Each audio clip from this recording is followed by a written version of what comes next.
무조건 MRI를 찍으면 병원 매출에 도움이 되기 때문에 좋긴 하겠지만 그렇게 많이 아픈 것 같지 않은데 뭐 약도 안 주고 뭐 주사도 안 주고 처음부터 바로 이제 MRI 찍자라고 하면 약간 좀 의심은 해봐요.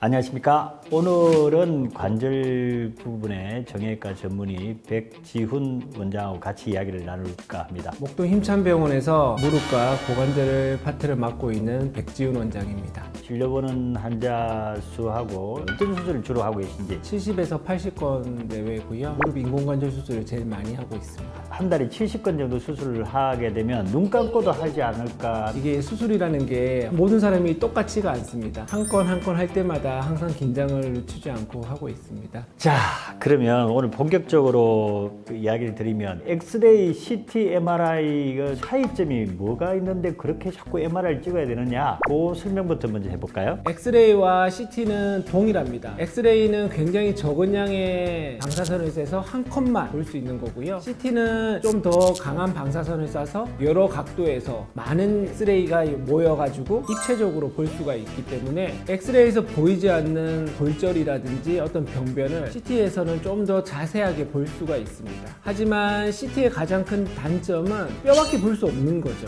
연부 조직에 이상이 있는 거는 CT랑 엑스레이로 전혀 알 수가 없습니다. 그래서 MRI를 찍게 됩니다.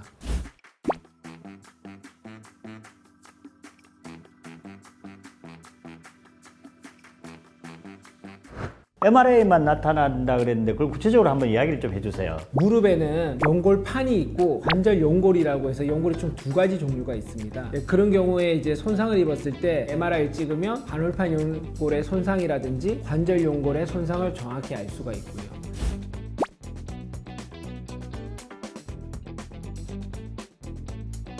CT하고 MRI하고 설명을 드렸어야 되는데 이 방사선은 인체에 유해합니다. CT를 많이 찍으면 많이 찍을수록 방사선에 노출되기 때문에 몸에 유해할 수가 있습니다. 하지만 MRI는 자기장을 이용해서 촬영을 하는 겁니다. 이제 가끔 가다가 폐쇄 공포증이라든지 공황장애 있으신 분들은 그걸 못 견뎌해요. 이제 어지럽기도 하고 토를 하기도 하고 계속 움직이기도 하고, 이제 그거는 자기장하고 연관되는 게 아니고 밀폐된 공간에 들어가기 때문에 장소하고 연관되는 증상입니다.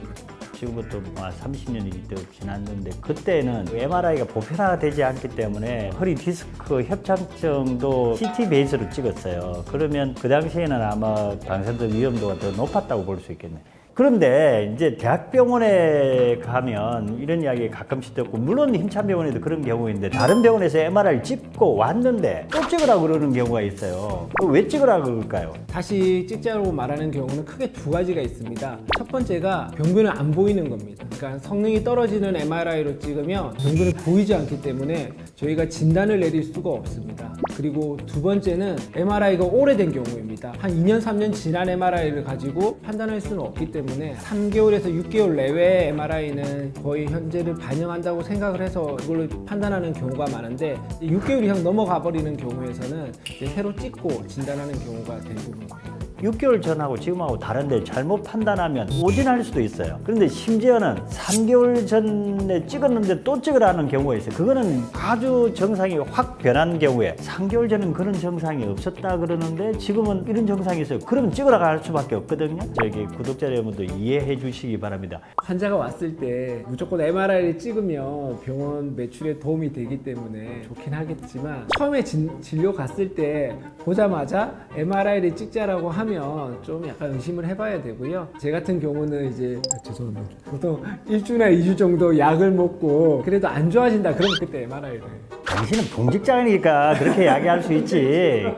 그런지 어제부터 아픈데 하루밖에 안 됐고 일주일 미만인데 그냥 무조건 MRI 찍자 하는 건 좀 과한 거죠. 근데 이제 어저께 뭔가 다쳐가지고 다리를 절고, 이거는 의사가 분명히 이제 뭔가 십자인대라든지 그런 의심하기 때문에 MRI 찍자는 경우가 있거든요. 그런 경우는 찍어야 되는데 아까 대표님이 말씀하신 것처럼 이제 하루 이틀밖에 안 됐고 그렇게 많이 아픈 것 같지 않은데 뭐 약도 안 주고 뭐 주사도 안 주고 처음부터 바로 이제 MRI 찍자라고 하면 약간 좀 의심은 해봐야죠. 그런데 MRI가 병원마다 또 가격이 차이가 있잖아요. 가장 이게 크게 작용하는 게 수요 공급의 법칙에 의해서 수요가 많으면 그 병원에서 가격을 비싸게 책정을 할 수가 있고 수요가 적으면 병원에서 가격을 낮게 책정할 수가 있습니다. 두 번째가 MRI가 0.5 테슬라, 1.0 테슬라, 1.5 테슬라, 3.5 테슬라 이렇게 한 4가지 종류가 있습니다. 그 이야기는 지금 전기차 이야기하는 거 아니죠? 우리 이거는 예. 이 숫자가 높아질수록 이제 해상도가 더 좋아집니다. 0.5랑 1.0 같은 경우는 해상도가 많이 낮기 때문에 굉장히 이제 진단하기가 어려운 경우가 많고요. 보통 한 1.5 테슬라 이상만 되면 관절 질환에서는 거의 다 진단을 할 수가 있습니다. 그러면 나는 1.5 말고 3.0 있으니까 3.0으로 찍어달라고 말씀하는 경우도 있는데 그 차이가 뭐냐면 진단을 내리는 데는 크게 차이가 없는데 똑같은 해상도의 MRI 찍을 때 더 시간이 전략할 수 있다는 장점이 있습니다. 그 성능에 따라서 가격 차가 한 10억에서 한 20억 사이에 나기 때문에 비싼 MRI가 이제 보유하고 있는 병원에서는 더 비싸게 MRI를 이제 측정을 하게 됩니다. 그 MRI 제조사한테 말씀드리고 싶은 게 MRI 투입 비용을 좀 낮춰줘야 돼요. 그래야 환자들한테 좀 비용을 적게 받을 수 있는 그런. 맞습니다. 너무 비쌉니다. 네네. 우리 의사들이 정말 열심히 하는데 이 사람들이 좀 더 가격을 안 낮추니까. 오늘은 구독자 여러분이 정말 궁금해하는 MRI 가격이 다르고 이게 도대체 안 찍어도 되는 거 아니냐 하는 질문에 대한 걸 소상하게 말씀드렸습니다. 꼭 구독, 좋아요 눌러주시기 바라며 다음 시간 만나 뵙겠습니다. 감사합니다. 허리 디스크 하면 허리 아픈 거라고 생각을 하는데 물론 허리 아픈 경우도 많습니다. 그러나 일부 환자들은 특정 다리 부위만 아파가지고 병원을 찾는 경우가 있습니다. 이유는